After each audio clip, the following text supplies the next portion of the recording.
जितने बच्चे class 10th में है 2025 बोर्ड एग्जाम देने वाले हो तो उनके लिए वीडियो सबसे ज्यादा इंपॉर्टेंट है।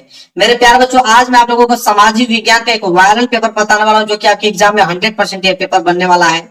कोड याद कर लो, 822 डीई कोड है मेरे प्यारे बच्चों। पूरा का पूरा फुल सोल्यूशन कराने वाला हूं, यहां तक कि मानचित्र के भी प्रश्न कराने वाला हूं। जो 10 नंबर के मानचित्र आते हैं आपके एग्जाम में वो भी मैं कराने वाला हूं। 70 नंबर का यह पेपर है मेरे प्यारे बच्चों। इस पेपर को हल करने के लिए आपके पास समय दिए जाएंगे 3 घंटे 15 मिनट का समय दिया जाएगा इस पेपर को हल करने के लिए। पूरा वीडियो देख लेते हो 2 या 2.5 घंटे में पेपर करके चले आओगे आप। एडमिट कार्ड लेकर जाना मेरे प्यारे बच्चों। अनुक्रमांक और नाम यहाँ से जरूर डाल लेना आप लोगों को, क्योंकि बहुत यहाँ पे नेसेसरी है डालना। अनुक्रमांक और नाम सही से डालना आप लोग। इसके बाद आगे नीचे बढ़ते हैं तो नोट में आपको दिया है कि प्रारंभ के 15 मिनट परीक्षार्थियों को प्रश्न पत्र पढ़ने के लिए निर्धारित है। कहने का मतलब कि 15 मिनट इस पेपर को आप पढ़ोगे और 3 घंटे में इस पेपर को सॉल्व करना है आप लोगों को। नीचे कुछ निर्देश दिया गया है जो कि जल्दी से पढ़ता हूँ, इसके बाद मैं पूरा का पूरा पेपर सॉल्व करके दिखाता हूँ आप लोगों को। पूरा नोट कर लेना, एक एक क्वेश्चन को 2 या 3 बार रिवाइज करके जाना आप एग्जाम में। पहला है कि सभी प्रश्न अनिवार्य है, मतलब इसमें जितने प्रश्न दिए गए हैं सारे प्रश्न करना अनिवार्य है। दूसरा पॉइंट बोला है कि इस प्रश्न पत्र के 2 खंड हैं, एक तो खंड अ दूसरा खंड ब। मतलब यह पेपर 2 खंडों में बना हुआ है, एक तो खंड अ में और दूसरा खंड ब में। 2 खंडों में यह पेपर विभाजित है। तीसरा है कि खंड अ में 1 अंक के 20 बहुविकल्पीय प्रश्न है जिनके उत्तर OMR उत्तर पत्रक पर देने हैं। खंड अ में 20 ऑब्जेक्टिव क्वेश्चन है, उनका उत्तर आपको OMR शीट पे देना होगा। इसके बाद चौथा है कि खंड अ के प्रत्येक प्रश्न के निर्देश पढ़कर केवल प्रदत्त OMR उत्तर पत्रक पर उत्तर दें। OMR उत्तर पत्र पर उत्तर देने के पश्चात उसे काटे नहीं तथा इरेजर व्हाइटनर आदि का प्रयोग न करें। कहने का मतलब है कि खंडों में जो ऑब्जेक्टिव क्वेश्चन है, एक बार अगर आपने ऑप्शन ए चाहे ऑप्शन बी और चाहे ऑप्शन सी चाहे ऑप्शन डी, इनमें से किसी भी ऑप्शन को एक बार आपने अगर रन दिया तो उसको रन दिया। दोबारा उसे न तो मिटाना है न तो इरेजर व्हाइटनर आदि का प्रयोग करके उसे मिटाना है। समझ रहे हैं? ना तो काटना है ना तो मिटाना है। एक बार जो आपने ऑप्शन रन दिया उसको रन दिया, उसको छोड़ दीजिए उसी तरह, चाहे भले गलत हो या सही हो। इसके बाद पांचवा है कि प्रश्न के अंक उसके सम्मुख अंकित है। हर एक प्रश्न के आगे आपको बताया गया होगा कि प्रश्न 1 नंबर का है कि 4 नंबर का है या 6 नंबर का है। जितना भी नंबर का होगा उसके सामने आप लोगों को लिखा हुआ मिलेगा। इसमें घबराने वाली बात नहीं, हर एक प्रश्न के आगे आपको लिखा हुआ मिलेगा। इसके बाद है खंड ब के 50 अंक के वर्णनात्मक प्रश्न है। इस खंड में वर्णनात्मक पहला, वर्णनात्मक दूसरा तथा मानचित्र संबंधित 2 प्रश्न है। खंड अ में तो ऑब्जेक्टिव क्वेश्चन था, खंड ब में 50 नंबर के वर्णनात्मक प्रश्न है। वर्णनात्मक पहला में इतिहास भूगोल के प्रश्न रहेंगे, वर्णनात्मक दूसरा में आपके नागरिक शास्त्र और अर्थशास्त्र के प्रश्न रहेंगे, और साथ ही साथ उसमें आप लोगों को 10 नंबर के मानचित्र भी देखने को मिलेगा। देखिए मानचित्र संबंधित 2 प्रश्न है, एक 5 नंबर का है, एक 5 नंबर का है। इतिहास और भूगोल से लिया गया है 5-5 नंबर से। समझ में आ गया आप लोगों को? इसके बाद है खंड ब में सभी प्रश्नों के उत्तर एक साथ ही करें। खंड ब में जितने भी प्रश्न रहेंगे उसके उत्तर एक साथ ही करने हैं। चलिए आगे देखते हैं, अगला पॉइंट क्या है कि प्रथम प्रश्न से आरंभ कीजिए तथा अंतिम प्रश्न करते जाइए। जो प्रश्न आता हो उस पर समय नष्ट न करें। जो प्रश्न न आता उस पर समय नष्ट करने की जरूरत नहीं है। कह रहा है कि प्रथम प्रश्न से आरंभ कर अंतिम प्रश्न करते जाइए। जो प्रश्न न आता हो उस पर समय नष्ट करने की जरूरत नहीं है, उसको छोड़कर आगे बढ़ जाइए। लेकिन इस पेपर को मैं सोल्यूशन कराऊंगा। अगर सारा पेपर आप तैयार कर ले तो इसमें जितने भी प्रश्न दिए गए हैं तो सारे के सारे क्वेश्चंस करके चले आओगे, एक भी प्रश्न छूटेगा नहीं आप लोगों से। आगे निर्देश देखिए, कह रहा है कि दिए गए मानचित्रों को उत्तर पुस्तिका के साथ मजबूती से संलग्न करना आवश्यक है। ये जो मानचित्र है ये अलग से मानचित्र मिलेगा। जब इसको कर लोगे तो जो आप लोगों की कॉपी है उस कॉपी में इसको यहाँ पे संलग्न करना है, उसके साथ आपको भेजना है, तभी तो चेक होगा, 10 नंबर आपको दिया जाएगा। फिर अगला देखिए क्या है, दृष्टिबाधित परीक्षार्थियों के लिए मानचित्र कार्य के स्थान पर अलग से प्रश्न 9A तथा 9B लिखने के लिए दिए गए हैं। दृष्टिबाधित मतलब होता है आंखों से कमजोर। जो भी आंखों से कमजोर व्यक्ति है उनके लिए मानचित्र कार्य 9A और 9B दिया गया इसी पेपर में। चलिए पेपर स्टार्ट होता है यहाँ से मेरे प्यारे बच्चों। देखिए सबसे पहले यहाँ से आया खंड अ, और खंड अ में बहुविकल्पीय प्रश्न सबसे पहले दिया है। कितने बहुविकल्पीय प्रश्न? 20 बहुविकल्पीय प्रश्न इसमें दिया हुआ है। पहला प्रश्न यहाँ से स्टार्ट करते हैं। पहला प्रश्न है कि एंथ्रेसाइट का संबंध निम्नलिखित में से किस खनिज से है? तो एंथ्रेसाइट का संबंध इन चारों ऑप्शनों में से किस खनिज से है मेरे प्यारे बच्चों? तो वो है आप लोगों का कोयला से। किससे है? कोयला से है। सी वाला ऑप्शन बिल्कुल राइट आंसर होगा। देखिए उसके आगे लिखा गया ना, 1 नंबर के लिए प्रश्न है ये। आगे बढ़ेंगे अगर दूसरे प्रश्न की तरफ। दूसरा प्रश्न देखिए क्या दिया हुआ है। दूसरा प्रश्न है निम्नलिखित में से किस वर्ष बांग्लादेश ग्रामीण बैंक की स्थापना की गई? तो किस वर्ष बांग्लादेश ग्रामीण बैंक की स्थापना की गई थी मेरे प्यारे बच्चों? तो सन 1970 में किया गया था। बी वाला ऑप्शन जो है बिल्कुल राइट आंसर होगा, 1970। तीसरा प्रश्न देखिए क्या है, निम्नलिखित में से कौन सा खनिज धात्विक है, मतलब इन चारों ऑप्शन में से कौन सा खनिज जो है धात्विक है, तो वह है आप लोगों का लौह अयस्क। क्या है? लौह अयस्क। बी वाला ऑप्शन बिल्कुल राइट आंसर होगा। आगे बढ़ते हैं क्वेश्चन नंबर 4। कह रहा है कि निम्नलिखित में से कौन सी रबी की फसल है, ये भी प्रश्न 1 नंबर का है। तो रबी की फसल कौन है, चलिए इसको देखते हैं। यहाँ पे इधर ऑप्शन दिया हुआ है चावल, मोटे अनाज, चना की कपास। तो यहाँ पे चना जो है मेरे प्यारे बच्चों वह रबी की फसल है। सी वाला ऑप्शन बिल्कुल राइट आंसर होगा। चलिए आगे बढ़ते हैं और प्रश्न नंबर 5वां। प्रश्न नंबर 5वां है निम्नलिखित में से किस राज्य में सीढ़ीदार या सोपानी खेती की जाती है। ठीक है, तो किस राज्य में सीढ़ीदार खेती की जाती है मेरे प्यारे बच्चों, तो वह आप लोगों का उत्तराखंड। डी वाला ऑप्शन जो है बिल्कुल राइट आंसर होगा इसका। आगे बढ़ते हैं, अगला प्रश्न देखिए, प्रश्न नंबर 6। श्रीलंका में कौन सा बहुसंख्यक वर्ग है, मतलब कि चारों ऑप्शन में से बताना कि श्रीलंका में बहुसंख्यक वर्ग कौन सा है, वो है आप लोगों का सिंहले। बी वाला ऑप्शन जो है बिल्कुल करेक्ट आंसर हो जाएगा इसका। चलिए मेरे प्यारे बच्चों आगे बढ़ते हैं, प्रश्न नंबर 7वां। देखिए प्रश्न नंबर 7वां क्या है कि निम्नलिखित में से कौन सा विशेष संघ सूची में है, मतलब कौन सा विषय जो है वो संघ सूची में मेरे प्यारे बच्चों वो है आप लोगों का प्रतिरक्षा। ए वाला ऑप्शन जो है बिल्कुल राइट आंसर हो जाएगा। क्या है? प्रतिरक्षा। आगे बढ़ते हैं प्रश्न नंबर 8। देखिए प्रश्न नंबर 8 क्या है, प्रश्न नंबर 8 है कि 1944 में ब्रेटन वुड्स सम्मेलन कहाँ आयोजित किया गया, तो कहाँ पे आयोजित किया गया? अमेरिका में। बी वाला ऑप्शन इसका राइट आंसर होगा। आगे बढ़ते हैं प्रश्न नंबर 9। निम्नलिखित में से किसे 1871 में जर्मनी का प्रथम सम्राट घोषित किया गया, तो 1871 में जर्मनी का प्रथम सम्राट किसे घोषित किया गया, वह है आपके कैसर विलियम प्रथम। ये वाला ऑप्शन जो है बिल्कुल राइट आंसर होगा। चलिए आगे बढ़ते हैं अगला प्रश्न की तरफ। अगला प्रश्न है प्रश्न नंबर 10वां कि निम्न में से कौन 1815 की वियना संधि से संबंधित है, तो 1815 की वियना संधि से कौन संबंधित है, वो आप लोगों का नेपोलियन। बी वाला ऑप्शन बिल्कुल करेक्ट आंसर होगा, नेपोलियन। आगे देखिए प्रश्न नंबर 11। सत्ता की साझेदारी की बेल्जियम मॉडल का मुख्य महत्व क्या है, तो सत्ता की साझेदारी का बेल्जियम मॉडल का मुख्य अगर महत्व अगर हम देखें मेरे प्यारे बच्चों, तो है ऑप्शन सी, संप्रदायों को समान प्रतिनिधित्व दिया गया। सी वाला ऑप्शन इसका जो है राइट आंसर होगा। चलिए इसी के साथ आगे हम बढ़ते हैं और प्रश्न नंबर 12 की तरफ। राष्ट्रवाद का उदय सर्वप्रथम किस देश से हुआ, तो राष्ट्रवाद का उदय हुआ था वह किस देश से हुआ था मेरे प्यारे बच्चों, तो सर्वप्रथम फ्रांस। ए वाला ऑप्शन जो है बिल्कुल राइट आंसर होगा। चलिए आगे बढ़ते हैं प्रश्न नंबर यहाँ पे 13। कह रहा है कि मृदा किस प्रकार का प्राकृतिक संसाधन है, तो मृदा की अगर हम बात करें किस प्रकार का प्राकृतिक संसाधन है, तो आप लोगों का नवीकरण योग्य संसाधन है। ए वाला ऑप्शन जो है बिल्कुल राइट आंसर हो जाएगा। Question number 14। निम्नलिखित में से पंजाब में भूमि संकुचन का मुख्य कारण क्या है, तो पंजाब में भूमि संकुचन का मुख्य कारण अगर हम देखें यहाँ पे मेरे प्यारे बच्चों तो अधिक सिंचाई है। बी वाला ऑप्शन बिल्कुल करेक्ट आंसर हो जाएंगे। देखिए प्रश्न नंबर 15 कि भारत के किस राज्य की शिशु मृत्यु दर निम्नवत है, मतलब भारत के किस राज्य की अगर हम बात करें कि शिशु मृत्यु दर जो है वो मृत्यु दर सबसे कम है, तो अगर हम बात करें 4 ऑप्शन यहाँ पे दिया हुआ है केरल, बिहार, पंजाब, हरियाणा, तो ये आप लोगों का केरल। ये वाला ऑप्शन जो है करेक्ट आंसर होगा। 16वां प्रश्न देखिए, इटली का एकीकरण कब पूरा हुआ, तो इटली का एकीकरण मेरे प्यारों से किस सन में पूरा हुआ था, तो सन 1871 में पूरा हुआ था। ये वाला ऑप्शन जो है बिल्कुल राइट आंसर हो जाएगा, 1871। आगे बढ़ते हैं प्रश्न नंबर 17। देखिए प्रश्न नंबर 17 है कि जलियांवाला बाग की घटना कब हुई, तो जलियांवाला बाग हत्याकांड कब हुआ था मेरे प्यारे बच्चों, तो याद कर लो 13 अप्रैल सन 1919 ईस्वी में हुआ था। डी वाला ऑप्शन जो है इसका बिल्कुल राइट आंसर हो जाएगा। आगे बढ़ते हैं प्रश्न नंबर 18। देखिए प्रश्न नंबर 18 यहाँ पे कि रोलेट एक्ट कब पारित हुआ, तो रोलेट एक्ट कब पारित हुआ, किस सन में हुआ था मेरे प्यारे बच्चों, तो सन 1919 ईस्वी में। ए वाला ऑप्शन जो है बिल्कुल राइट आंसर होगा इसका।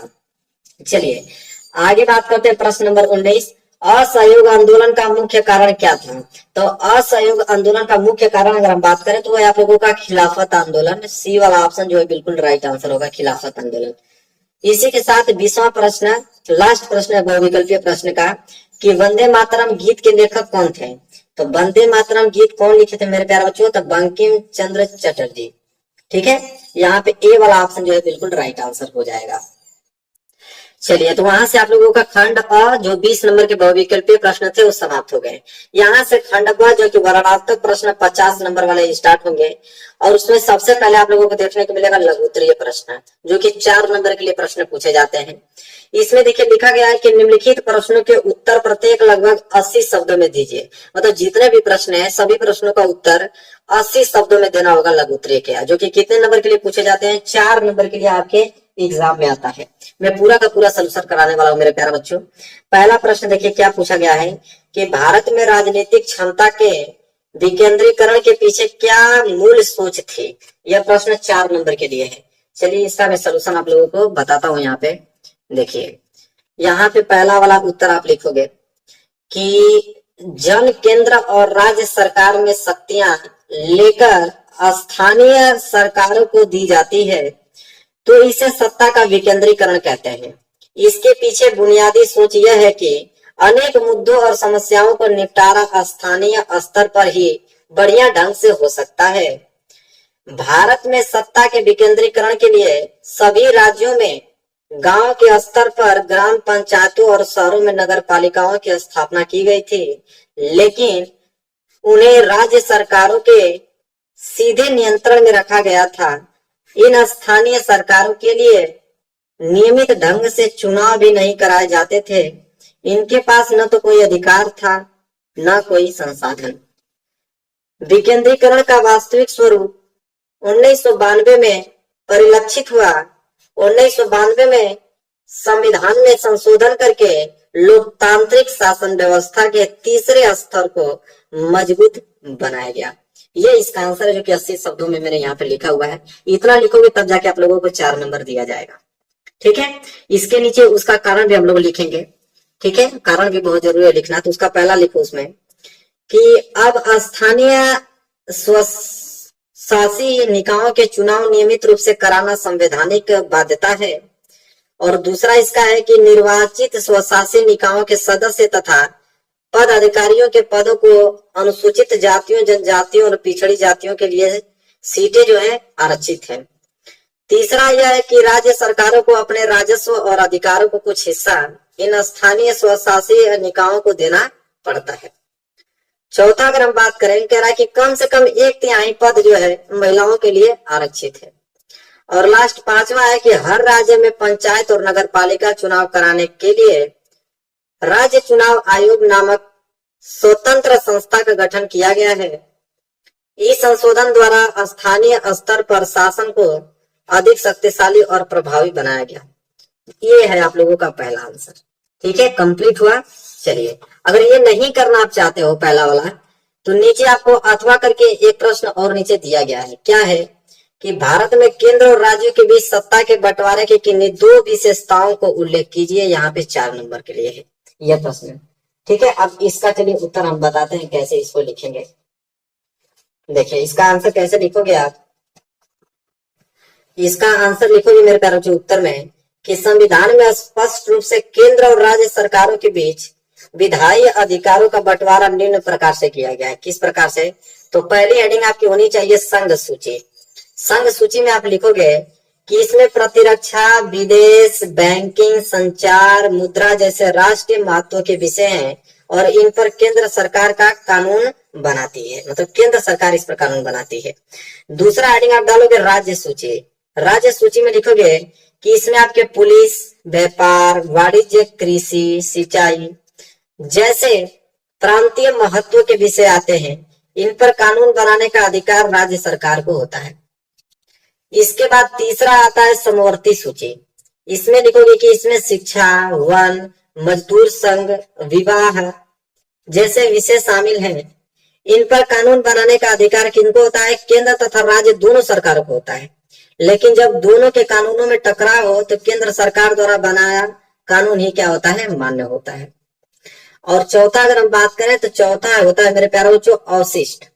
अवशिष्ट में क्या होता है कि अवशिष्ट विषयों की सूची में वे विषय रखे गए हैं जो तीनों सूचियों में शामिल नहीं थे या जो नए विषय उभरे हैं।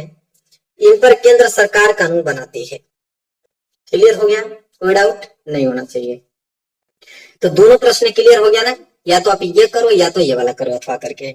इसके बाद नीचे देखिए प्रश्न नंबर दूसरा। प्रश्न नंबर दूसरा क्या है कि एक संसाधन के रूप में, मैं थोड़ा बड़ा कर देता हूं ताकि आप लोगों को दिखे। एक संसाधन के रूप में मिट्टी के महत्व का उल्लेख करें तथा भारत में पाई जाने वाले किन्हीं दो प्रकार की मिट्टियों का वर्णन कीजिए। अब कितने नंबर के लिए प्रश्न है? 4 नंबर के लिए प्रश्न है। चलिए इसका आंसर लिखते हैं। देखिए इसका आंसर कैसे लिखोगे? सबसे पहले हेडिंग डालोगे मृदा संसाधन।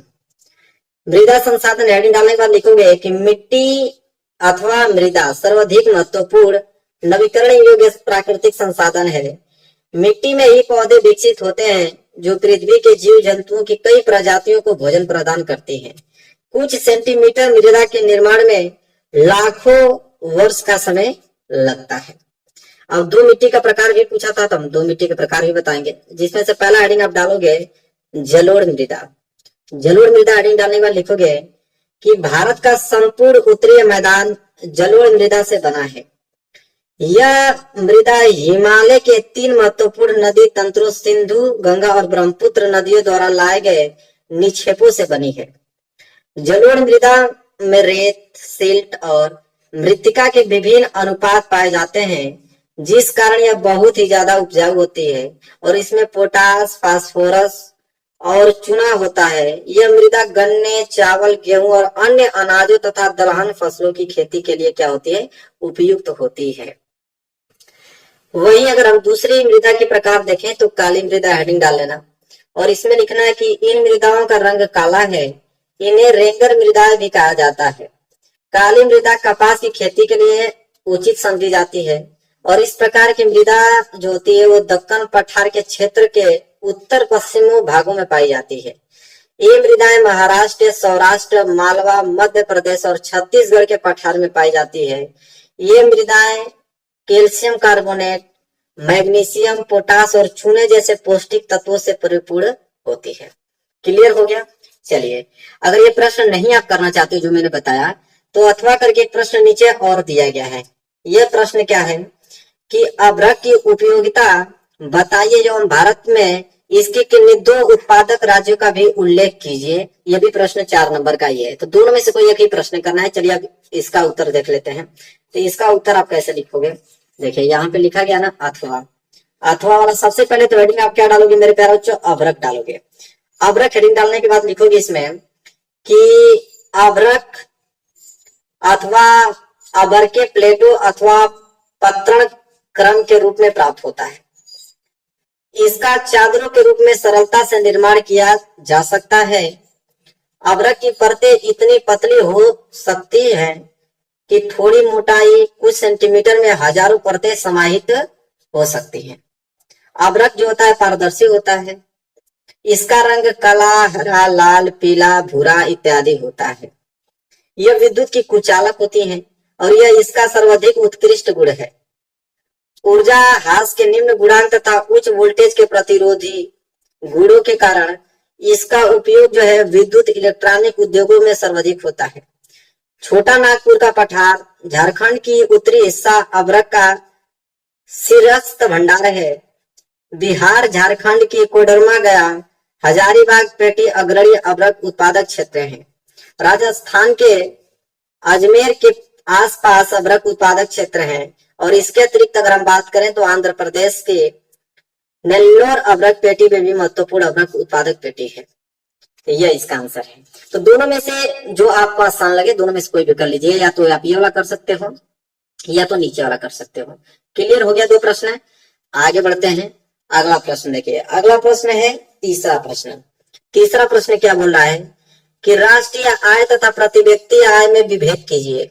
देशों की स्थिति की तुलना के लिए इनमें से कौन सी विधि जो है बेहतर है? यह प्रश्न 4 नंबर के लिए है। चलिए देखते हैं राष्ट्रीय आय तथा प्रति व्यक्ति आय में अंतर। मेरे प्यारे बच्चों तीसरा प्रश्न, उसका उत्तर आप पहले हेडिंग डालोगे राष्ट्रीय आय। पहले राष्ट्रीय आय को देखोगे कि राष्ट्रीय आय होती क्या है।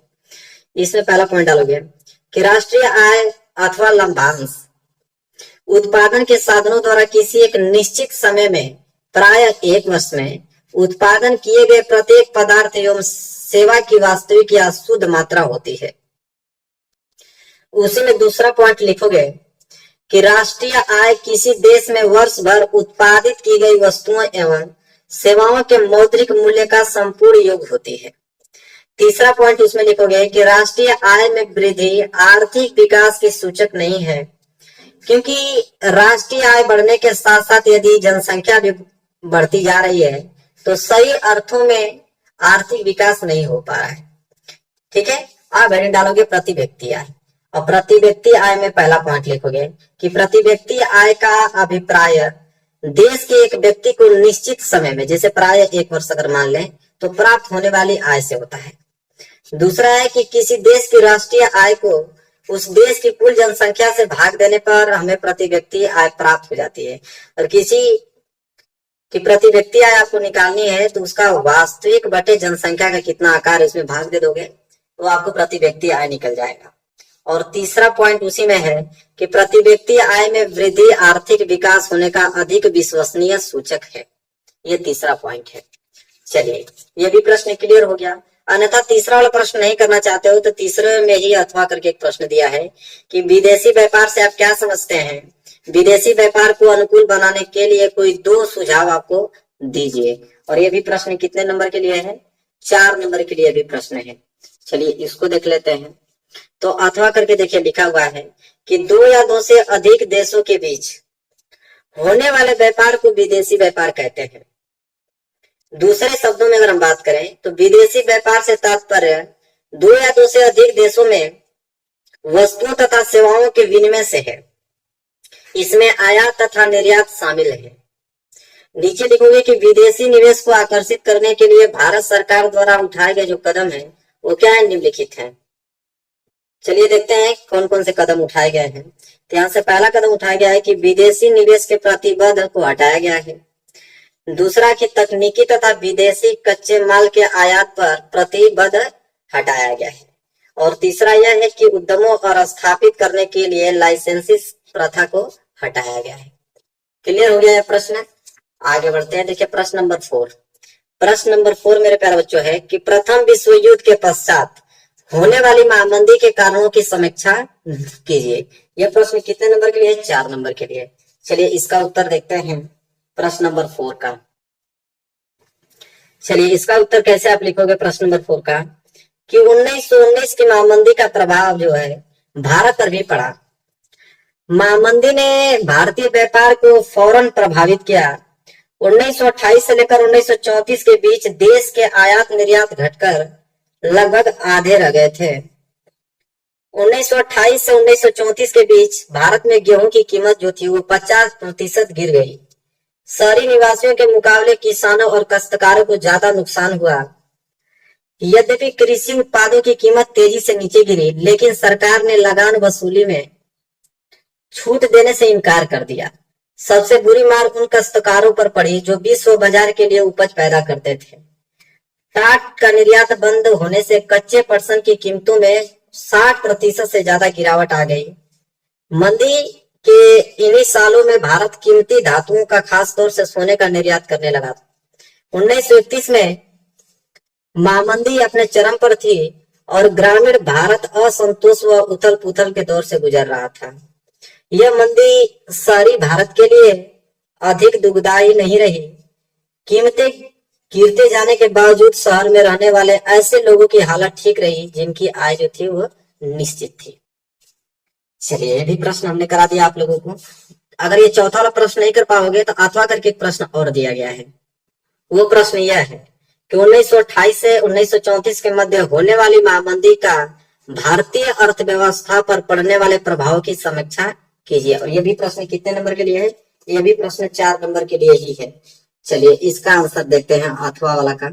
देखिए अथवा वाला का आंसर आप नोट करोगे कि महामंदी ने भारतीय व्यापार को प्रभावित कर 1928 से लेकर 1934 के बीच देश का आयात निर्यात घटकर आधा रह गया। दूसरा पॉइंट लिखोगे अंतरराष्ट्रीय बाजार में कीमत कम होने से भारत में गेहूं के भाव भी 50% कम हो गए। उसी में तीसरा पॉइंट कृषि उत्पादों की कीमत तेजी से गिरने के बावजूद किसानों और काश्तकारों को सरकार ने लगान वसूली में छूट देने से इनकार किया। चलिए क्लियर हो गया आप लोगों को। चलिए तो दोनों में से कोई एक प्रश्न आप कर लीजिएगा। अब इसके बाद आ गया दीर्घोत्तरीय प्रश्न। दीर्घोत्तरीय प्रश्न में बोला है कि निम्नलिखित प्रश्न के उत्तर प्रत्येक लगभग 150 शब्दों में आपको देना है। और प्रश्न नंबर 5वां यहाँ से स्टार्ट होता है कि सत्याग्रह का क्या अर्थ है। महात्मा गांधी द्वारा चलाए गए 3 सत्याग्रह आंदोलनों की विश्लेषण कीजिए। और ये प्रश्न 6 नंबर के लिए प्रश्न है। तो चलिए इसका उत्तर देखते हैं कि सत्याग्रह का क्या अर्थ है और महात्मा गांधी द्वारा चलाए गए 3 सत्याग्रह आंदोलनों की विश्लेषण करते हैं। देखिए प्रश्न नंबर 5वां का उत्तर यहां से लिखोगे कि सत्याग्रह के विचार का मूल आधार सत्य की शक्ति पर आग्रह तथा सत्य की खोज करना है। गांधी जी इसके प्रबल समर्थक थे तथा उन्होंने इसकी व्याख्या इस प्रकार की, इस प्रकार उन्होंने इसकी व्याख्या किया कि सक्रिय राजनीति में भाग लेने से पहले गांधी जी ने अपने गुरु गोपाल कृष्ण गोखले के कहने पर भारत भ्रमण किया। इस दौरान उन्होंने कई स्थानों पर सत्याग्रह आंदोलन चलाए, जिनमें प्रमुख हैं कौन कौन से। तो पहला सत्याग्रह उन्होंने चलाया चंपारण सत्याग्रह। चंपारण सत्याग्रह हेडिंग डाल के लिखोगे कि 1917 ईस्वी में उन्होंने बिहार के चंपारण क्षेत्र का दौरा किया और वहां के किसानों को दमनकारी बागान व्यवस्था के खिलाफ सत्याग्रह करने के लिए क्या किया, उन्होंने प्रेरित किया। दूसरा अगर हम बात करें तो गुजरात सत्याग्रह उन्होंने किया। गुजरात सत्याग्रह में लिखोगे कि 1918 ईस्वी में गुजरात के खेड़ा जिले में किसानों की मदद के लिए सत्याग्रह किया, क्योंकि फसल खराब हो जाने और प्लेग की महामारी के कारण किसान लगान नहीं चुका पा रहे थे, जबकि सरकार उनसे जबरन लगान वसूल कर रही थी वहां पे। और तीसरा अगर हम बात करें तो तीसरा था अहमदाबाद सत्याग्रह। इसमें लिखोगे कि 1918 ईस्वी में अहमदाबाद के सूती कपड़ा कारखानों में कार्य करने वाले मजदूरों के हितों की रक्षा के लिए उन्होंने सत्याग्रह आंदोलन किया था। चलिए प्रश्न क्लियर हो गया। प्रश्न नंबर 5वां, अगर ये नहीं करना चाहते हो तो अथवा करके एक प्रश्न आपको दिया हुआ है नीचे। क्या दिया हुआ है कि असहयोग आंदोलन कब चलाया गया, इस आंदोलन के किन्हीं 2 कारणों की विवेचना कीजिए। और ये भी प्रश्न 6 नंबर का है। या तो ये वाला कीजिए या तो ये वाला। मैं दोनों का आंसर आपको बताता चलूंगा, जो भी आपको आसान लगे वो कर लेना एग्जाम में। तो देखिए अथवा करके लिखोगे कि अंग्रेजों के अत्याचार के राष्ट्रपति महात्मा गांधी ने 1 अगस्त 1920 को असहयोग आंदोलन शुरू किया था। इसकी विशेषता यह थी कि अंग्रेजों की क्रूरताओं के खिलाफ लड़ने के लिए केवल अहिंसक साधनों का अपनाया गया था। नई दिल्ली अंग्रेजों के अत्याचार के राष्ट्रपति महात्मा गांधी ने 1 अगस्त 1920 को असहयोग आंदोलन क्या किया, शुरू किया था। असहयोग आंदोलन प्रारंभ हुआ जिसके कारण निम्नलिखित थे। कौन कौन से कारण थे। पहला तो कारण था खिलाफत का मुद्दा।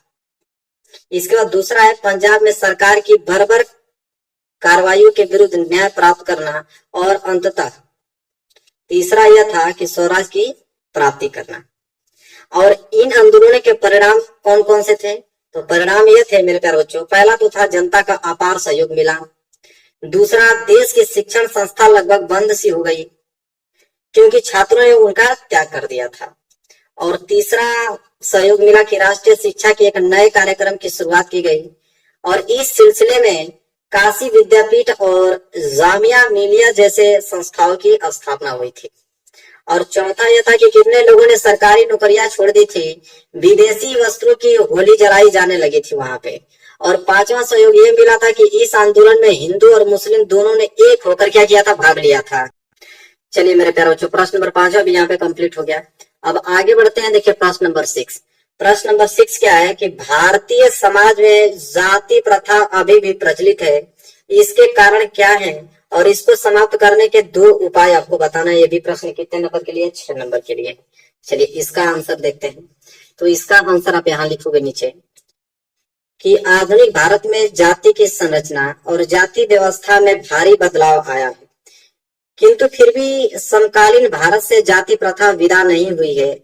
जातिगत असमानता के कुछ पुराने पहलू अभी भी बरकरार हैं। जैसे पहला, अभी भी ज्यादातर लोग अपनी जाति या काबिले में, मतलब जाति या कबीले में ही शादी करते हैं, मतलब अपने जाति में ही शादी करते हो। और दूसरा है कि संवैधानिक प्रावधान के बावजूद छुआछूत की प्रथा अभी भी पूरी तरह समाप्त नहीं हुई है। तीसरा मेरे प्यारे बच्चों क्या है यहाँ पे, तीसरा है कि जाति व्यवस्था के अंतर्गत कुछ जातियां लाभ की स्थिति में रही तथा कुछ को दबाकर रखा गया।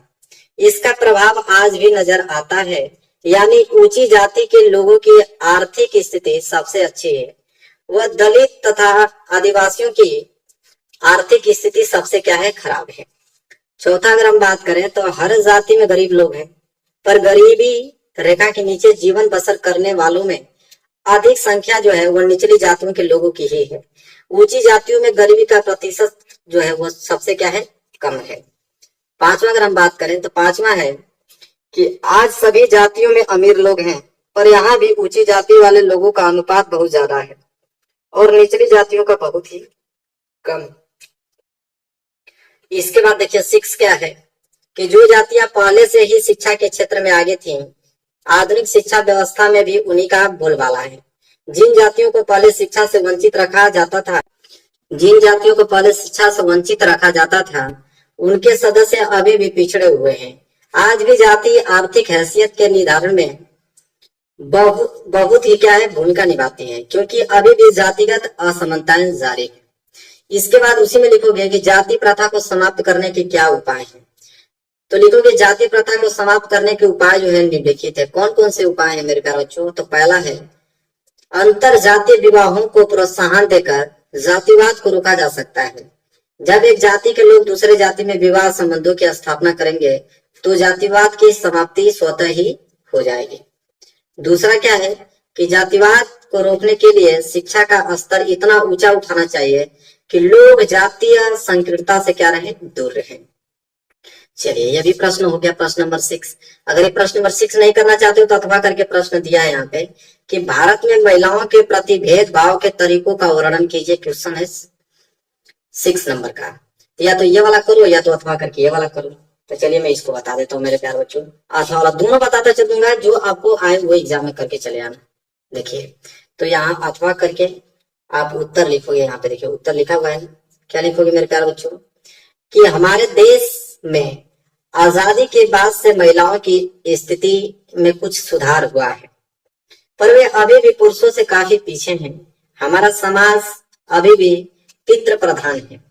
महिलाओं के साथ अभी भी कई तरह के भेदभाव होते हैं। जैसे पहला में लिखोगे कि जनगणना 2011 के अनुसार महिलाओं में साक्षरता की दर अभी भी मात्र 64.6% है, जबकि पुरुषों में 80.9% है। स्कूल पास करने वाली लड़कियां की एक सीमित संख्या ही उच्च शिक्षा की ओर कदम बढ़ा पाती हैं। अभी भी माँ बाप अपने संसाधनों को लड़के लड़की दोनों पर बराबर खर्च करने की जगह लड़कों पर ज्यादा खर्च करना पसंद करते हैं। और दूसरा पॉइंट में लिखोगे कि साक्षरता दर कम होने के कारण ऊंची तनख्वाह वाले लोग ऊंचे पदों पर पहुंचने वाली महिलाओं की संख्या बहुत ही कम है। और भारत में स्त्रियां पुरुषों से अधिक काम करती हैं, किंतु अक्सर उनके काम को जो मूल्यवान है वो नहीं समझा जाता है। और तीसरा पॉइंट लिखोगे यहाँ पे कि काम के हर क्षेत्र में, यानी खेल कूद की दुनिया से लेकर सिनेमा के जगत संसार तक और कल कारखानों से लेकर खेत खलिहानों तक महिलाओं की पुरुषों की तुलना में कम मजदूरी मिलती है, भले ही दोनों ने समान काम किया हो। इसके बाद चौथा पॉइंट लिखोगे कि भारत के अनेक जो हिस्सों में अभी भी जो लड़की को जन्म लेते ही मार दिया जाता है, अधिकांश परिवार लड़के की इच्छा रखते हैं और इस कारण लिंग अनुपात गिरकर प्रति 1000 लड़कों पर कितना हो गया है, 943 शिशु लिंग अनुपात 1919 रह गया है।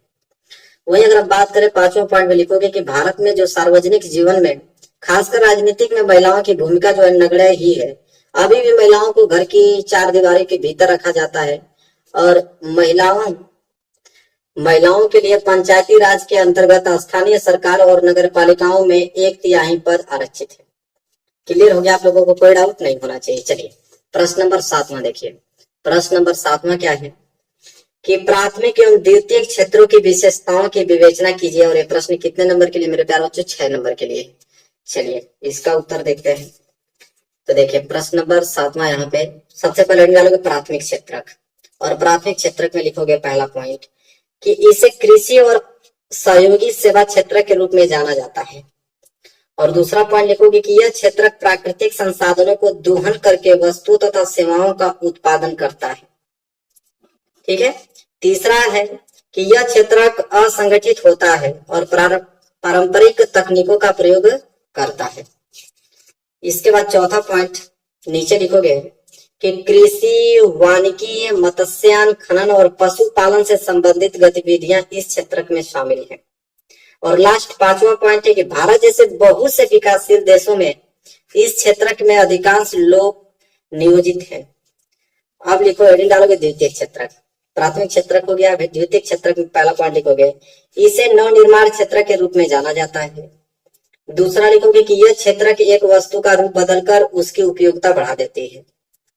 तीसरा लिखोगे कि यह संगठित क्षेत्र होता है और बेहतर तकनीकों का प्रयोग करता है। चौथा पॉइंट लिखोगे कि नवनिर्माण इकाइयां, छोटे पैमानों की इकाइयां, बड़ी फर्में, बहुराष्ट्रीय कंपनियां आदि इसमें क्या है, शामिल है। और पांचवा कि यह क्षेत्र प्राथमिक क्षेत्र के अतिरिक्त मजदूरों की रोजगार प्रदान करने में असफल रहा है। चलिए मेरे प्यारों बच्चों, क्लियर हो गया। अन्यथा अथवा करके एक प्रश्न दिया है कि असंगठित क्षेत्र के श्रमिकों की समस्याओं की विवेचना कीजिए, प्रश्न 6 नंबर के लिए। यह प्रश्न उतना ज्यादा इंपोर्टेंट नहीं है, आप इसको आप याद कर लेना जो मैं अभी जस्ट बताया हूं आप लोगों को। चलिए आगे देखिए प्रश्न नंबर 8वां कि गन्ने की खेती के लिए उपयुक्त भौगोलिक परिस्थितियों का वर्णन कीजिए तथा भारत में इसके किन 3 उत्पादक राज्यों को भी उल्लेख कीजिए, प्रश्न 6 नंबर के लिए। बहुत ज्यादा इंपॉर्टेंट ये प्रश्न है मेरे प्यार बच्चों, ठीक है। चलिए इसका उत्तर कैसे लिखेंगे मेरे प्यार बच्चों, देखिए इसका उत्तर लिखोगे यहाँ पे कि गन्ना एक उष्ण और उपोष्ण कटिबंधीय फसल है। यह फसल जो है 21 डिग्री सेल्सियस से लेकर 27 डिग्री सेल्सियस तापमान और 75 सेंटीमीटर से लेकर 100 सेंटीमीटर वार्षिक वर्षा वाली उष्ण और आर्द्र जलवायु में बोई जाती है। कम वर्षा वाले क्षेत्रों में सिंचाई की आवश्यकता होती है। इसे अनेक मिट्टियों में उगाया जा सकता है। इसके लिए बुआई से लेकर कटाई तक काफी शारीरिक श्रम की आवश्यकता होती है। यहाँ पे गन्ना चीनी, गुड़, खादसारी और सीरा बनाने में काम आता है। उत्तर प्रदेश, महाराष्ट्र, कर्नाटक, तमिलनाडु, आंध्र प्रदेश, तेलंगाना, बिहार, पंजाब और हरियाणा गन्ना के मुख्य उत्पादक राज्य हैं। चलिए यहाँ तक नोट कर लो, अन्यथा ये प्रश्न नहीं कर पाओगे तो अथवा करके ये प्रश्न ये भी बहुत इंपॉर्टेंट है कि भूक्षरण से आप क्या समझते हैं, इसे रोकने के लिए कोई 4 उपाय बताइए। ये भी प्रश्न बहुत ज्यादा इंपॉर्टेंट है मेरे प्यारे बच्चों। चलिए इसको भी हम लोग देखेंगे। इसका उत्तर हम लोग यहाँ लिखेंगे अथवा करके, देखिए अथवा करके लिखेंगे, हेडिंग डालेंगे कि मिट्टी के कटाव तथा अथवा भूक्षरण का अर्थ क्या होता है। उत्तर में लिखेंगे हम लोग यहाँ पे मेरे प्यारे बच्चों कि मिट्टी के कटाव का अर्थ है कि भूमि का उर्वरा शक्ति का नष्ट होना। दूसरे शब्दों में अगर हम बात करें तो मिट्टी की ऊपरी परत के कोमल तथा उपजाऊ कणों को प्राकृतिक कारकों जैसे जल, नदी, वर्षा, वायु या प्रक्रमों द्वारा एक स्थान से हटाया जाना ही भूमि का ह्रास या कटाव कहलाता है। यह कटाव अत्यधिक उपजाऊ भूमि को शीघ्र ही बंजर बना देता है। भारत में लगभग 1/4 कृषि भूमि कटाव से प्रभावित है। असम, पश्चिम बंगाल, उत्तर प्रदेश, मध्य प्रदेश, पंजाब, हरियाणा आदि राज्य भूमि कटाव की समस्या से अत्यधिक क्या होता है, प्रभावित है। मृदा अपरदन के कारण भूमि कृषि योग्य नहीं रहती, उसकी उपजाऊ शक्ति समाप्त हो जाती है। मृदा अपरदन को रोकना आवश्यक है। इसके लिए निम्नलिखित उपाय किए जा सकते हैं। कौन कौन से उपाय किए जा सकते हैं, चलिए देखते हैं। देखिए पहला उपाय तो किया जा सकता है कि वनारोपण या काफी मात्रा में पेड़ लगाने से मृदा अपरदन की प्रक्रिया रोकी जा सकती है। पेड़ों का बंजर भूमि तथा पहाड़ी ढालों पर लगाना अधिक लाभदायक सिद्ध होता है। इस ढंग से वायु अपरदन को भी रोका जा सकता है मेरे प्यारे बच्चों।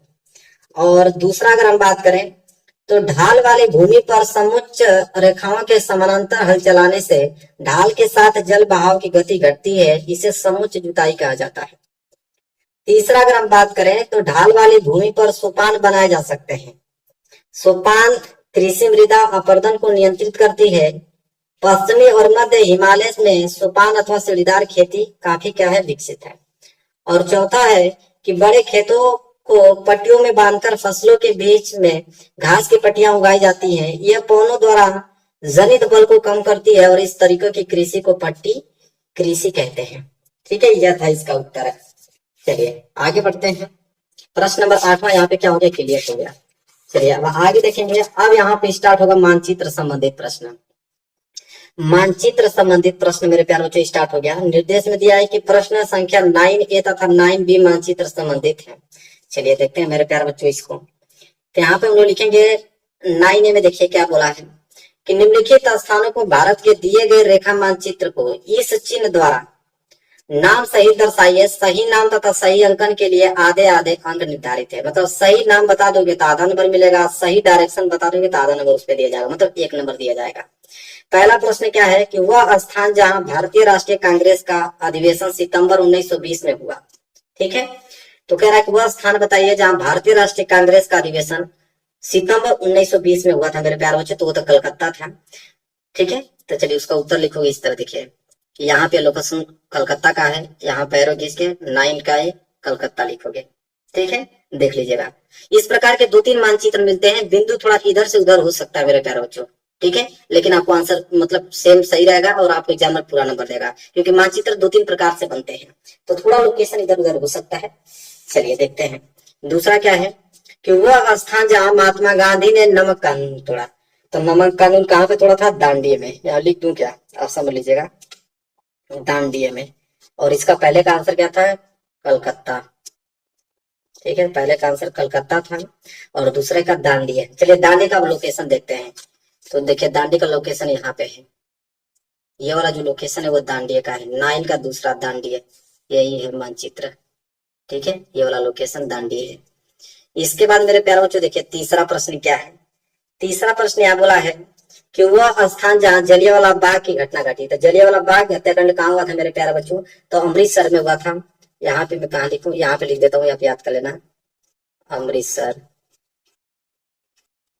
अमृतसर में हुआ था ना। अब अमृतसर लोकेशन देखिए, तो अमृतसर देखिए यहाँ पे है, यह वाला लोकेशन जो है अमृतसर। 9 का तीसरा क्या है? अमृतसर। ये जो घेरा बना हुआ है।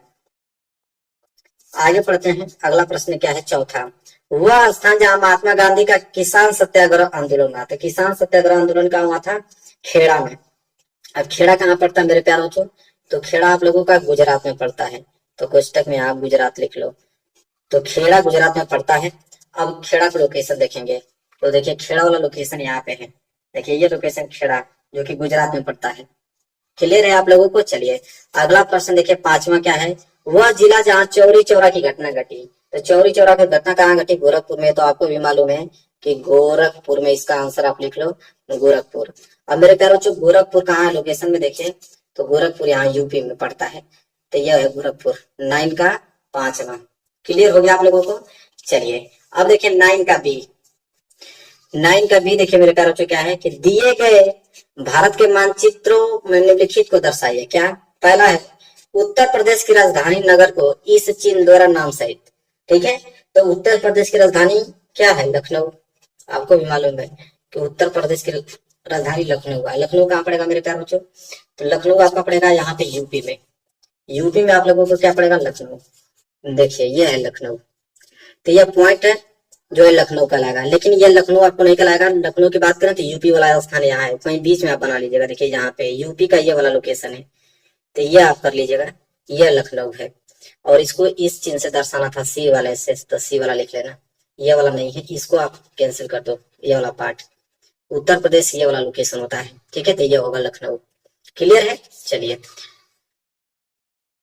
चलिए दूसरा देखिए क्या है कि नर्मदा नदी पर बना एक बांध इस चिन्ह द्वारा नाम से बताइए। तो चलिए नर्मदा नदी पर एक बांध बना देते हैं जिसका नाम है बरगी बांध। तो देखिए बरगी बांध, ठीक है, यह लोकेशन है नर्मदा नदी का। तो इस तरह का लोकेशन हमने बना दिया, यह दूसरा वाला बरगी बांध।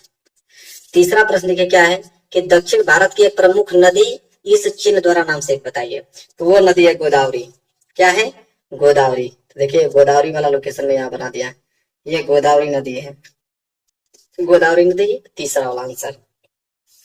चौथा देखिए क्या है कि भारत के किसी एक जूट उत्पादक राज्य को इस चिन्ह द्वारा नाम से बताइए। तो जूट उत्पादक राज्य पश्चिम बंगाल में है, जो कि पश्चिम बंगाल यहाँ पड़ता है। तो चौथा वाला पश्चिम बंगाल ये वाला लोकेशन है, इस चिन्ह से देखिए मैंने दर्शा दिया यहाँ पे। इसके बाद देखिए क्या 5वां कि भारत का कोई एक परमाणु ऊर्जा केंद्र इस चिन्ह द्वारा नाम से बताइए। तो कलपक्कम है, कलपक्कम का लोकेशन यहाँ पे है, ये 5वां वाला कलपक्कम। क्लियर हो गया? बस इतना ही काम आपको मानचित्र में करना मेरे प्यारे बच्चों, 10 नंबर मिल जाएगा। आगे जो है वो दृष्टिबाधित परीक्षार्थियों के लिए, जो आंखों से कमजोर है, तो आप तो आंखों से अच्छे हैं, तो बस इतना ही आप लोगों को करना है। यह आप लोगों का 70 में 70 नंबर बिल्कुल क्लियर है। यह पेपर अगर आपको तैयार कर ले तो 825 डी तो आप 70 में 70 नंबर लेकर आओगे, मेरी गारंटी है मेरे प्यारे बच्चों। तो वीडियो को लाइक कर देना, चैनल पे नए तो चैनल को जरूर सब्सक्राइब कर लेना, और मिलेंगे एक प्यारे से नेक्स्ट वीडियो में। तब तक के लिए धन्यवाद।